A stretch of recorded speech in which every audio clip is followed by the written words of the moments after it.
I'll be home just as soon as I see Miles and find out any news on Nicole's condition. Would you like me to come down there with you? Oh, no. As a matter of fact, Miles even asked me to tell you not to come down. There's no use. She was hemorrhaging, but the bleeding has stopped. Look, I'll tell you all about it when I get home. I'm just going to wait for Miles, okay? Okay, I'll see you when you get home. Bye. Oh, Molly, how's the baby? She's just fine, Mr. Scott. Good. It seems awfully late for Emily. You haven't heard anything, have you? No, I haven't. She's probably down in her apartment. Look, if you're that worried about her, why don't you go down and call on her? No, that's all right. I have to fix dinner. Molly, has Emily explained to you the situation? I'm not sure what you mean. I think you are. Yes, I know about the baby, but before you say anything, Mr. Scott, I can understand that you and Mrs. Scott must be terribly upset. It's only natural, of course, but just the same. Just the same? What? Well, I hope you just won't abandon the poor girl.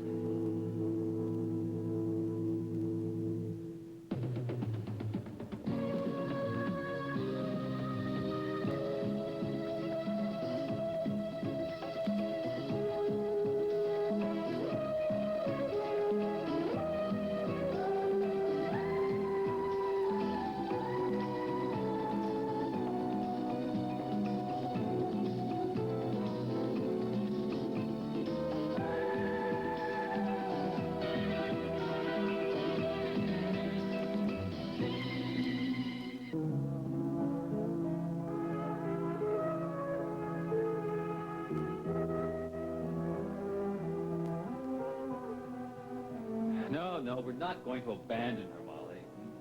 We realize that we have a responsibility toward her. Oh, you said we. Does Mrs. Scott feel the same way as you do? Mrs. Scott is very emotionally upset, and you can understand why. She just found out her husband is the father of another woman's child. But it isn't as if there were anything illicit in what happened. You and Emily were a man and wife, Mr. Scott.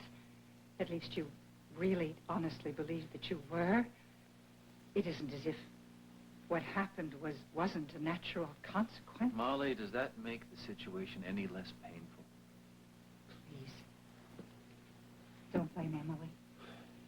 That's all I ask. Don't put the burden of blame on her very frail shoulders. No, we wouldn't do that. Are you sure? Well, I'm really sorry I have to say that, but when you look at the circumstances, Mrs. Scott might feel, or you might feel, that because Emily's father fooled you into thinking that you were someone Let's not resurrect the past, Molly. A long time ago, I stopped blaming Dr. Galt or anybody else who was involved in that deception. Well, Emily wasn't. You know that she wasn't, Mr. Scott. She honestly believed that you were her husband. And I believed it, too, obviously. That I was hoping that we hadn't slept together. But the baby is proof that we had.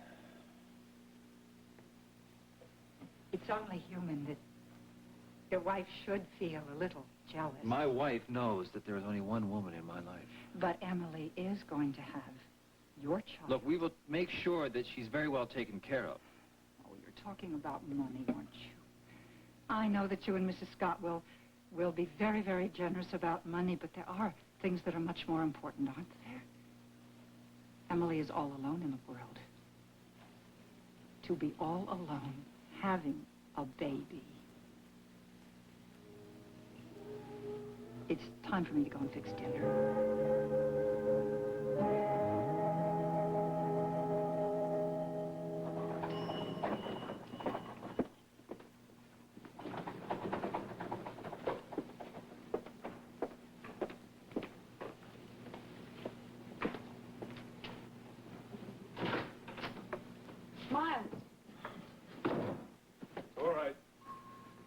Bleeding hasn't resumed. As a matter of fact, she's sleeping.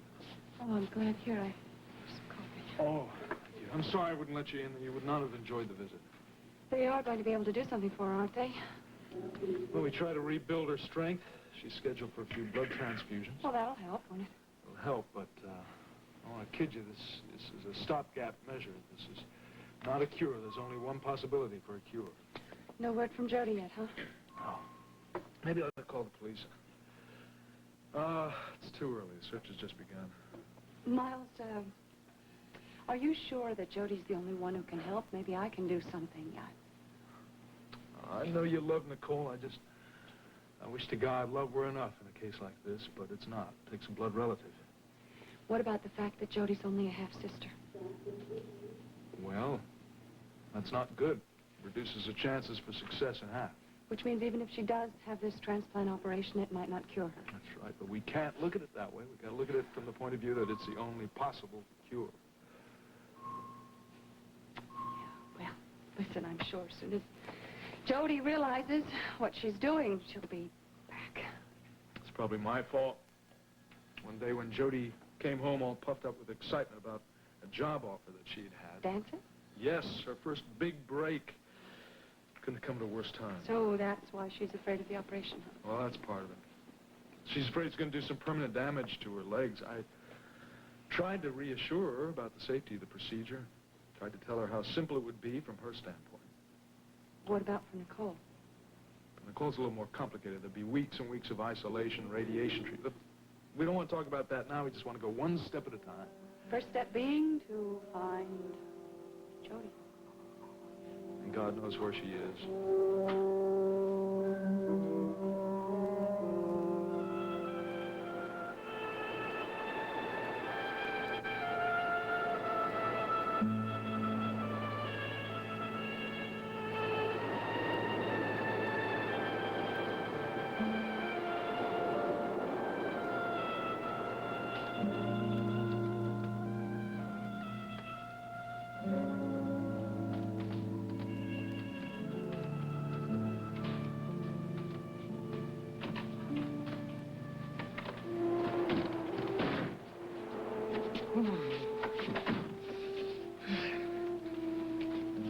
Driftwood looks pretty dry. I don't know how long it's going to burn. Let's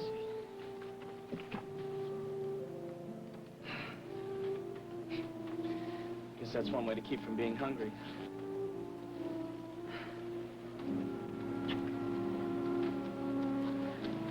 Was I asleep?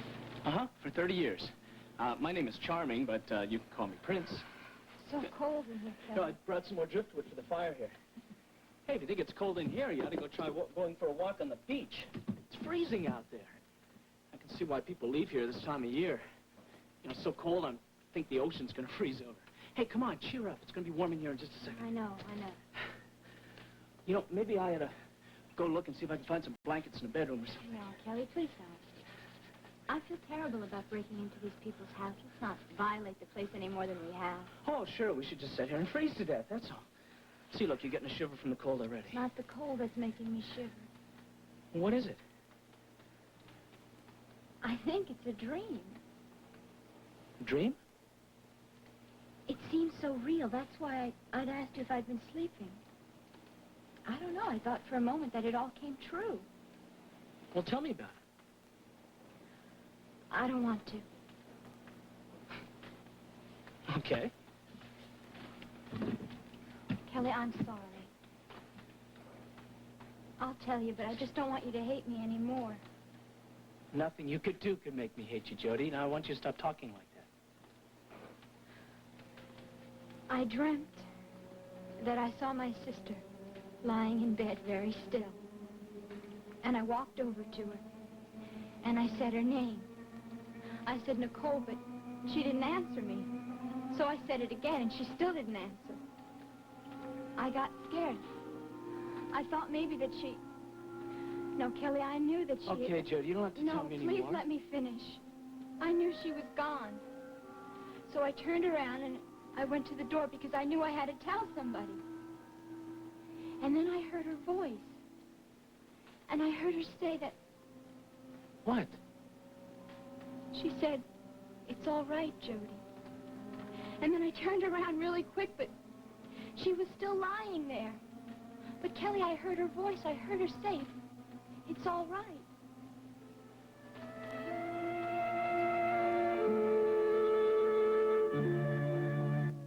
Okay. Okay, maybe the dream did mean something. Maybe it meant that what you did wasn't as bad as you thought it was. Oh, Kelly, how can you say that? The dream was about death. No, it was a dream about forgiveness. Kelly, Miles is never going to forgive me if something happens to Nicole. I won't forgive myself. Now, did Nicole herself ask you to do this? No, Miles did. Did he also mention the fact that no matter what happened, that the guaranteed results weren't that way? That it might all be for nothing? No. Nicole told me Miles didn't say anything about it. Yeah, well, of course not. It's because he wanted you to agree. He didn't want you to think that the operation would be pointless. Pointless? Well, if there's one thing it wasn't going to be, it was pointless. Kelly, do you know how they extract marrow? With a needle. I'm terrified of needles. You know, I'm sure they would have given you some kind of anesthetic. That's not the point. What if something went wrong? An infection, for instance. I could be crippled for life. Maybe I'm not the sacrificing type. Yes, you are. You've sacrificed enough already. Yeah. I left the best family I ever had. Yeah, not to mention the best job offer you ever got. Well, that's true. I was going to dance with Martine's company, but... Oh, Kelly, why does life play so many tricks on us? I don't know. I wish I could tell you that. It's already played so many tricks on me, first in Rome and then in Monticello. Kelly, I'm sorry. I'm sitting here talking about all my problems, and I've forgotten you have troubles of your own. Yeah, but our problems aren't the same. See, I knew I had to leave. I had to leave Monticello before the worst happened. Kelly, how do you know the worst is going to happen? They might find Elliot Dorn's murderer any day now. Maybe even tomorrow. No. Kelly, have you thought about that? What are you going to do? Are you going to go back to your aunt and uncle's? I really don't know. Well, Kelly, you liked it there, didn't you? I mean, you had a terrific job coming your way at WMON. So if there's no reason for you to run, why should you? Well, I wouldn't go back to Monticello without you, Jody. Oh, Kelly, our problems are so different. I'm not talking about problems. I'm talking about us.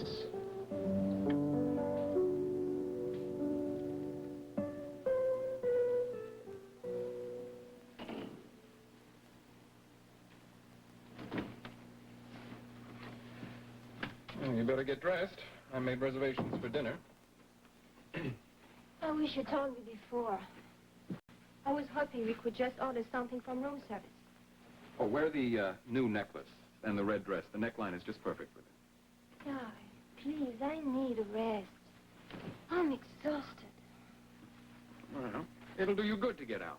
If you want something from room service, order a bottle of champagne. Those tiny little bubbles will pep you right up. Why don't you ask me where I have been? You always do. I know where you've been. To Gavin Wiley's studio. Yes. I missed you by a few minutes. Well, I told you I would stop by to say hello to him. You said goodbye to him for me. Thank you, Sky. Well, you couldn't do it yourself. So I had to. Now, I don't want to argue about this, Martine. I'm in too good a mood. You agreed you would find someplace else to work out. That's all there is to it. Yes, I agreed. Why don't you say I obeyed?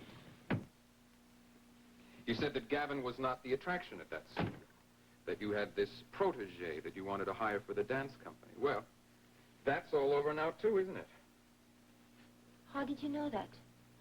Well, I saw her picture here in the Monticello News. Yeah. See for yourself.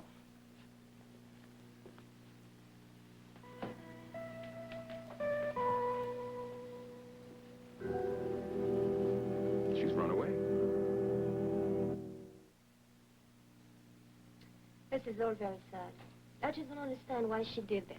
Gavin told me she has some kind of personal problems. But still, I don't understand. I think it's your friend who's got the problems. Read the story. He's a prime suspect in a murder case. He doesn't look the part. Well, they never do. But she's obviously mad about him, so the two of them ran away together. I think it's kind of romantic. Tragic, I'd say. Oh, Martine, you always look at the dark side of things. I never thought that of myself. But you're right. I think I'm positively beginning to feel moody. Perhaps I should dance Tragic's role now. Giselle, the dying swan. Oh, you're just feeling sorry for Gavin, that's all it is? He's lost 2 dancers in one day, you know. Oh, he'll make out all right. I mean, you always told me what a good teacher he is. He's a fine teacher. It's kind of rough on his students, though. I mean, even you couldn't take it after a while, right? He was trying very hard to make me perfect. That's probably what he was doing with Jody. Maybe that's the personal reason that she had for running away. No, I don't think so. Women have a habit of running away from Gavin Wiley. He obviously doesn't know how to give them what they want. Enough with Gavin, okay? You don't want to talk about him, do you? Well, you hardly mentioned his name in that year that we were away. Now, I really don't like that, Martine. When you deliberately avoid a topic. I'm sorry you don't like that. But you are the one who's been preoccupied by Gavin, forcing me to leave the studio. I think you're afraid of him, Guy. Oh, I've never been afraid of Gavin Wiley. I know. So why did you order me to stay away from him? You better get dressed. I want to be back by 11. I'd like to catch the WMON news. Or maybe they'll even be a story about your little runaway friend. Why do you care about her? Well, I don't. But I do care about you, and you might be on that program as well. I gave that tape that we made in Paris to Geraldine Saxon, and she may just put it on the air. Why would she do that? As a favor for her nephew, perhaps? Well, the dance company is news, Martine. So are you. Wouldn't you like to see yourself on TV? The star of the Whitney Dance Company? Skylar Whitney. The honor, the president, the impresario, the law, the master. Oh, excuse me. Oh, the necklace and the red dress, Martine. Of course I forgot. And the wardrobe manager.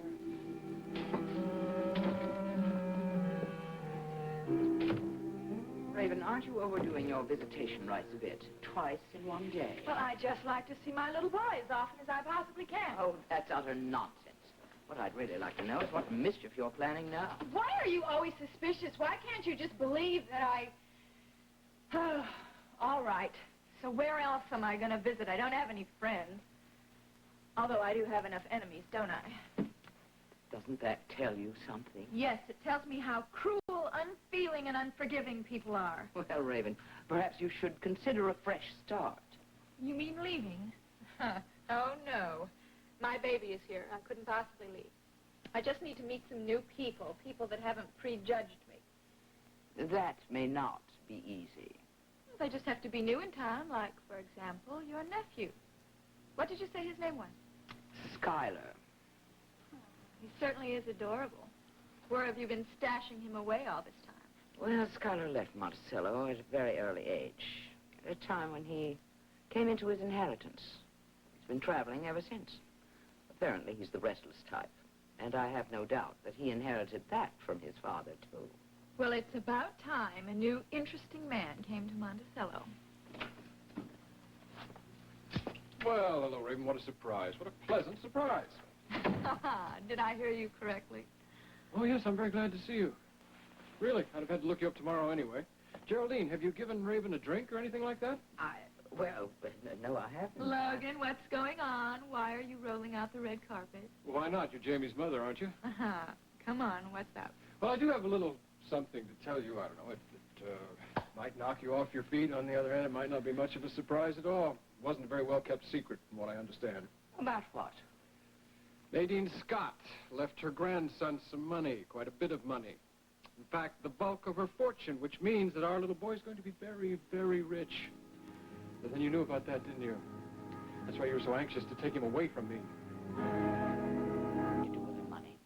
She never confided in me about that. She never confided in Raven either, but Raven did manage to find out that she'd been disinherited. Logan, I had Raven, no idea. Don't be so anxious to jump in here with a lie. First find out what I know, then you can improvise. All right, who told you that I knew about Mother's Will? How could I possibly have known anything about Mother's Will? Oh, quite simple for you. You just bat your baby blues in the face of a very impressionable young solicitor. Huh? What are you saying? Raven wormed the details of her mother's will out of a very innocent attorney in London. She knew that Jamey was going to get Mama's millions, and she knew it before she came back to Monticello. That is an absolute, complete, and rotten lie, and I don't know who told you The man who that. told me that is the man who replaced the solicitor who was fired for divulging the information to you. You knew about that bequest. That's why you were in such a hurry to get back here and get control of Jamey, your darling little boy, because you knew he was going to be the richest man that you would ever have control of in your life. That's not true, and I don't have to stand here and take this slander, and if you spread this around town, I will sue you. I will drag you into every court in this state. Don't go away mad. Good Lord. Well, this is shocking. I don't know whether to laugh or cry. Logan, do you really believe that? That it was Jamie's money she was after all this time? Yes, I do. It explains everything Raven's done for the past 6 months. But if Jamie were going to be the heir, why, be a grown man by the time... Yeah. It's not really enough just to be the heir, is it? You've got to collect the money, and there's only one way to do that. Which brings us to a very ugly suspicion. I'm beginning to wonder if Deborah wasn't right about Nadine Scott's accident.